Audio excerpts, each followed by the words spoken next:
Hey guys, Chris from the Ultimate Recycler. Welcome back to the channel. Welcome back to this current house clean out I'm doing. I think this is episode 4. In the last episode we decided we were getting a lot of stuff ready for a garage sale. I still haven't organised any more than when I last saw you. So I'm going to continue this afternoon and get a lot of stuff out of mainly the shed, I think, and get the shed organised, a bit more stuff out of the house, get it all priced, and then next time I come here, hopefully with a bit of being a bit more organised, I can even advertise it as a garage sale while I pack up some last bits and pieces. I still have to photograph the main bed and get that on Facebook. I have done the other bed. There's a lady coming to get the fridge hopefully tomorrow morning. Not much else has happened. Not much point showing you the sales book because there's only been a few sales at this stage. But if I get it all organised, we can have a horde of people here just eager to relieve their wallets of all the cash and take away junk that I don't want. Let's hope that's going to happen. So I won't show you around at the moment because nothing's changed. If you want to know the situation here, have a look at episode 1. I have got a playlist link underneath and I'll take you through how I work, how I clean out people's houses legally, and how I can make some good money doing so and save a lot of stuff from going into a skip or the landfill or smashed up or burnt as some people do. All right, I'll get to work. I'll show you what I've been up to when I get back to you shortly. So it's a few hours later and I've been working in the shed. I probably picked a bad day to do it because it's like about 35, 36 degrees in here. That's Celsius. It's quite warm and I'm not used to it. It's also fairly dusty. I've been sweeping up as I go, but I wanted to get the shed area organised. Christine's been here for a little while. She's gone home now. Well, she was here for a while, I guess, because she cleaned out the wardrobes inside, packed up some stuff to take to the charity shop, and brought some stuff out to the shed here. So I'll show you what I've done. I'm lining things up along this wall, and me being me, I love to sweep up and kind of work systematically through a shed and get everything organised as I go, and I find that extremely satisfying. So along this wall we have some that looks like some sort of animal crate, but I'm not sure how it goes together, and there's some other mesh there, a little step ladder, a furniture removal trolley. I don't need one of those, but they're handy, those with the 3 wheels for going up steps, and various garden tools and things. I'm going to run through here and actually stick prices on everything before I have a sale. You know, the ladder might be, little step ladder might be $10, it's quite sturdy. The trolley maybe $20, $5 on the little garden hose reel, that sort of stuff. I'm going to ask enough that I make dollars out of it. You know, I don't want to just put $1 on everything and clear it all out because I do have to cover my time. And I could easily take this stuff back to the shop and sell it for those prices fairly quickly. Some of the garden tools though really aren't much good. I think I'll even have them as free. So whilst I'm trying to get a bit better dollars for some things, I'm happy to give a lot of other stuff away. The sprayer in there will probably get $10. The cupboard here and all those old towels will be free, and some of the free stuff from out of the carport area I've moved out here. I do have to check those books, but they'll probably be mostly free. More free stuff. So the whole wall along here, other than the first few things at the start, will be probably free, and I'll sign it all so it's very clear on the day. I think that's an insert to go in a glass sliding door to give you pet access. We don't need that, so that can be free. Also, there's an office chair here and an old computer table, also free. I've been going through a lot of the artwork and there's a lot of art supplies. I'll have to do some checking because I think some of this stuff's pretty expensive. Just looking at this unopened bottle of drying retarder, $15. So there could be some pretty good value there. The paints are a bit old, but they don't feel like they've dried out. Although that one feels nearly empty, but don't know I'm not sure what the best way to market that is. Perhaps in the ad for a garage sale I can put artist supplies or something. There's some new frames, there's some sketchbooks, and it's on quite heavy duty paper and they're unused, so maybe I'll have a $5 section. I'm not sure, still got to go through a bit of stuff underneath. But I'm not sure what to do with this stuff. Now, the family obviously didn't want it. They'd been through everything.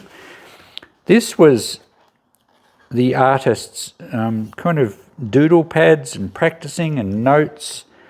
I don't see much value, but there's some pretty nice artwork in amongst some of it. And it's all, she's actually signed some of it. So You know, if she turned out to be famous down the track, imagine if you found a practice pad like this of Michelangelo or something. So, you know, and it's like finding a practice recording from the Beatles when they first started. Imagine what that sort of stuff's worth now. But in this case, I don't think there's ever any chance of this being super valuable. In fact, is it worth anything? And I don't really want to put it in the bin, but most of that's empty. There's not much good stuff in that one. But some of them before I went through, and there's some really nice artwork in here, pencil sketchings. Someone could even frame some of this. There's obviously some half-finished ones. Lots of people there. She's certainly quite talented and experimented in lots of different aspects of art. There's been some charcoal, there's been acrylics and pencil. I don't even know what's this one. Yeah, a bit of colour. They're quite nice, some of these. Lots of colour. So I don't know what to do with these. Whether I have them at the garage sale at $5 each, and who's going to buy them? Don't know. The family obviously didn't want them. They're signed and dated, most of these. Anyway, let me know what you think. Apparently, friends of the art group she was in, well, members of the art group she was in up here have been round and got what they wanted, so don't know. Do I just put it all in the bin? I certainly don't really feel like I should. There's some other stuff here. There's a roll of canvas fabric stuff for painting there. What's it say? Single fill economy cotton sheeting. So I did offer that to Christine in case she had any use for it. It's kind of like a fabric, but she said no. Now, the art display, I've been starting to put a few up on the wall. Some of them are prints that she obviously just bought for the frames. There's a Darcy Doyle one in the middle there. That's quite a nice one up the top, and I think that's an original, a river scene. Some of them are unfinished. This one, you can see by the outlines that she was going to draw some polo players there, and in amongst some paperwork on the bench, I found this picture. And that's where she's got the shapes and the actual idea for what horses she was going to paint and the polo players, and it was never finished. There's lots of other ones. These are actually, well, they're not framed, they're not meant to be. They're on, I don't know what you call these, but how you buy some artwork now, it's not in a traditional frame. Some of them have prices on the back. There's a whole heap of unframed ones, just pages and pages of them. I've thrown out ones that don't look anything interesting, and they're either mostly incomplete or I feel like they were of no value. But there's one like this under here that's quite nice, and it's obviously finished. And on the back I did notice that there's a price of $150 on it. So it's obviously been displayed at an art show somewhere. What am I going to do with this stuff?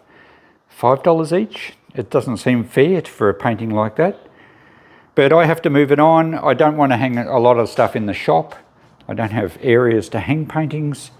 Just when we think we've seen them all, there's absolutely stacks under here. And there's a lot of framed ones here that are all finished. And let me pull one or two of them out. I think we can get to them from this side.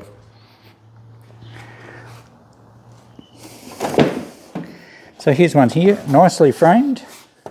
Let me step back a bit. Some kangaroos. And that has a thing on the back with a price of $200. So I don't know how to move this sort of stuff. I don't think artwork like this sells very quickly at all. And a lot of budding artists display their wares at art shows and various other places, and I'm sure that most of it never ever sells, and probably that's why it's ended up here. But I also found a receipt book, not a receipt book, a docket book, which actually said, that's got $200 on it as well, which actually had quite a lot had sold. So that's just like a wildflower display. It's quite nice in a good frame. And it would have cost a bit for the frames for all these. I'm not going to go through all these now, but This one, we'll have a quick look. What price is on that? $400 on this one.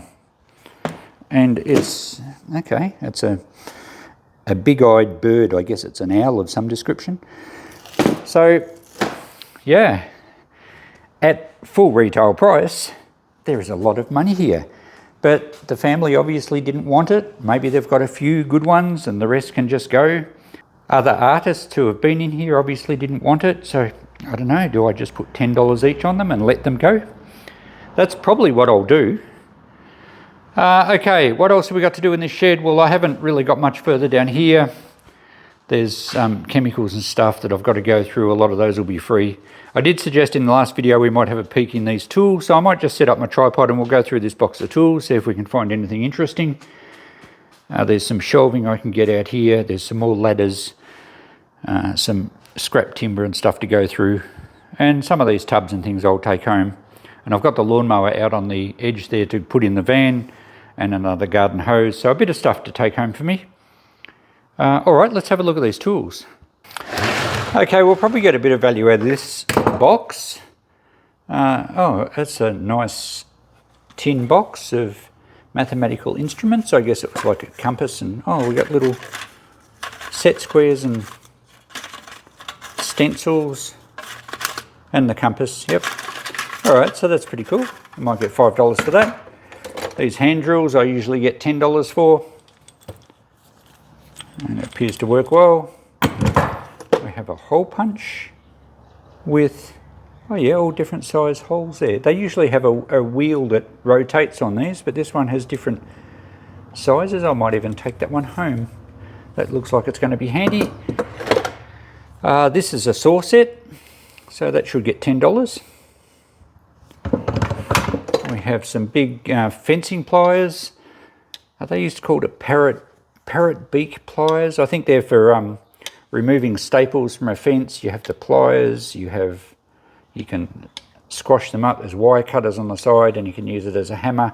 So multi-function fencing tool. That looks like a nutcracker. Not much value there.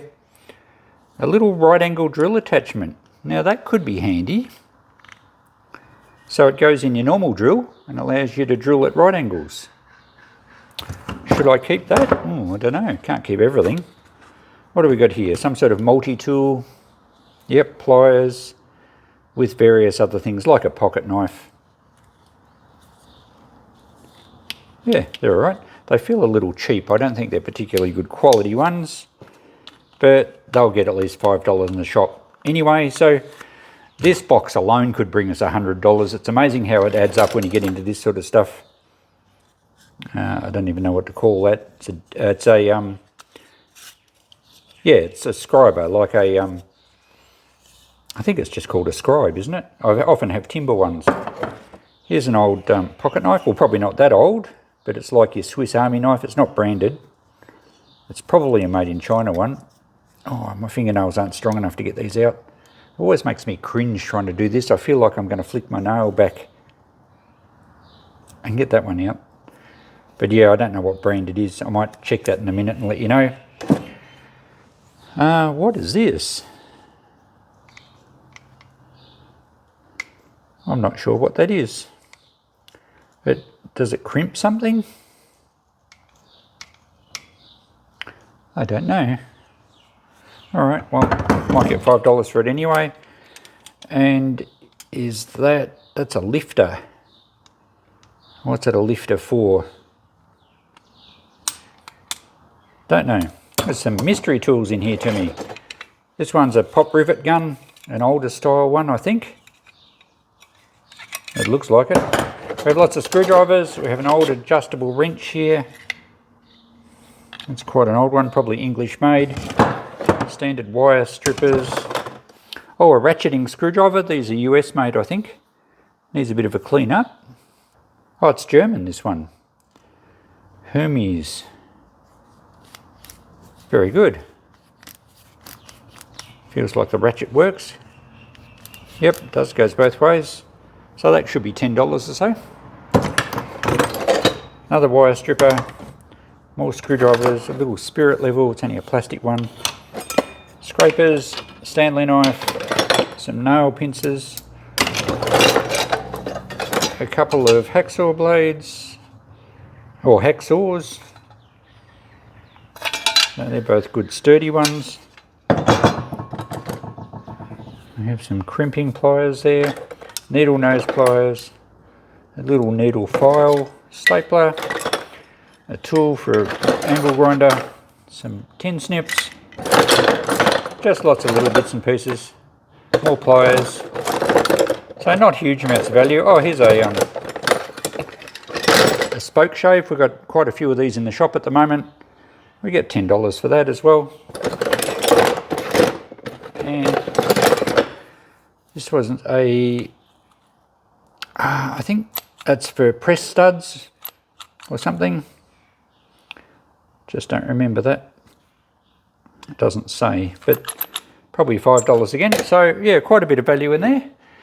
This other box is mainly full of drill bits. We do have some heavy pliers,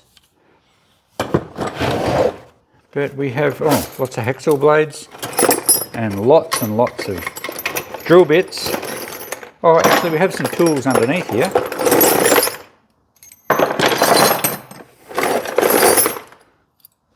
One of these all-in-one spanners, which I don't think are a good idea. It rounds off the head of the bolts too easily.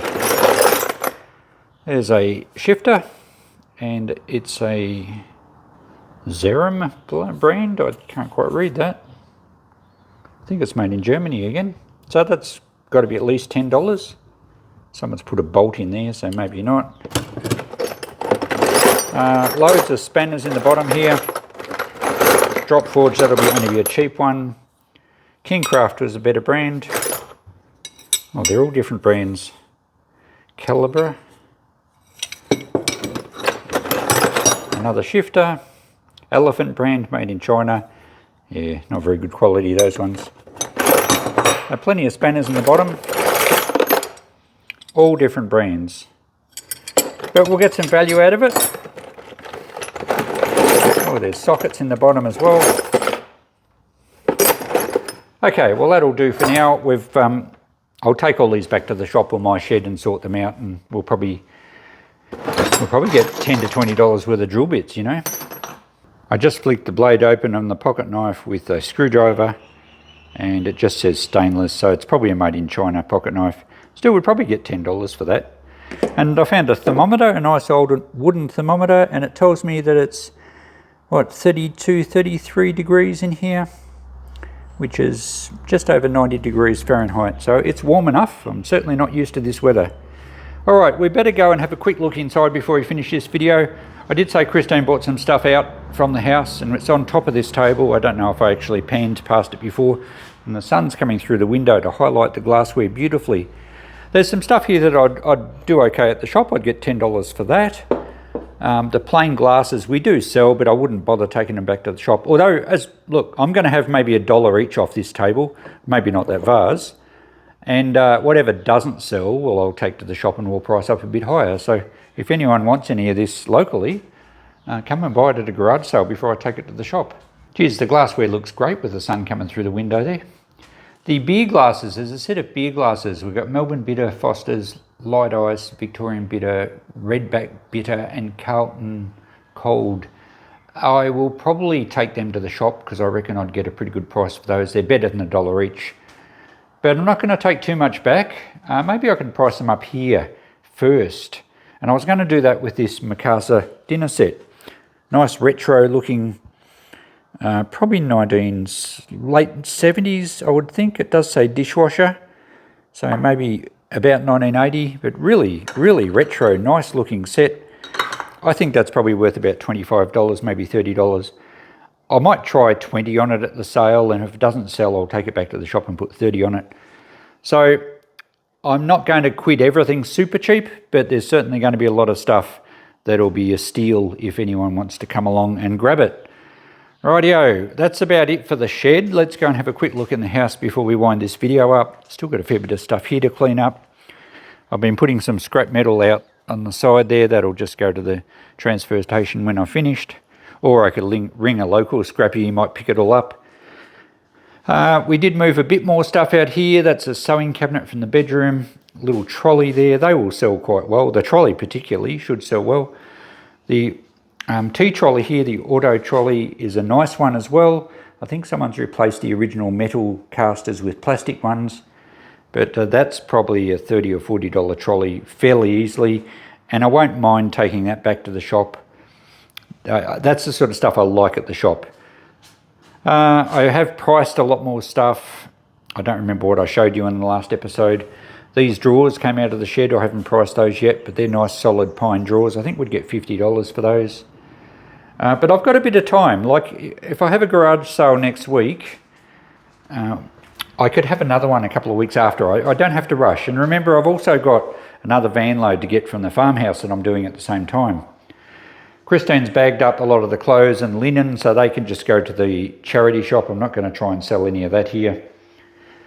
And Jess, my daughter Jess, wants that piano, so I'm saving that for her.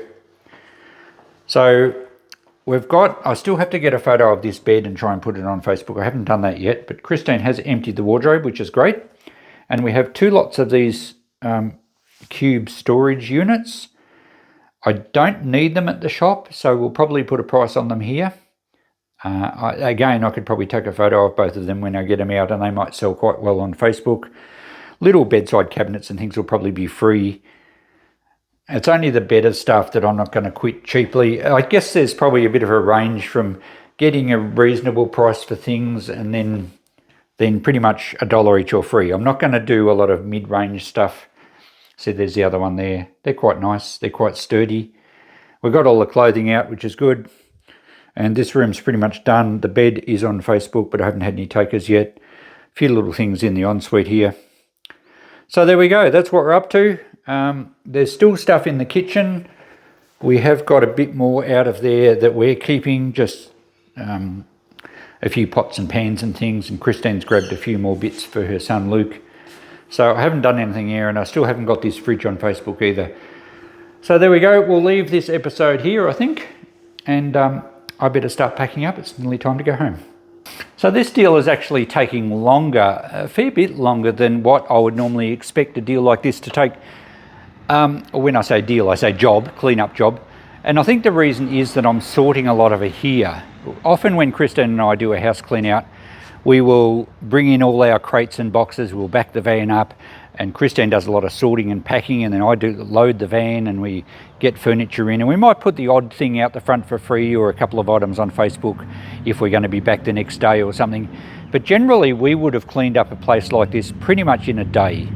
And we'd pack it all in boxes. So the difference here is that I'm not really packing stuff in boxes. I'm sorting it where it is, and I'm going to turn into a dark shadowy figure. I'll turn around the other way. That's better. So because I'm not just packing it and sorting it at the shop, I'm sorting it here. It's taking a lot longer, but we won't have the work later on to go through all the boxes that end up sometimes stacked in the shop for months. A big deal we did earlier this year. Those who have been on my channel for a while would remember a shed we cleaned out in another town, and there was a lot of collectibles, there was a lot of bottles, there was lots of interesting collectibles, bottle openers, signs, all sorts of stuff.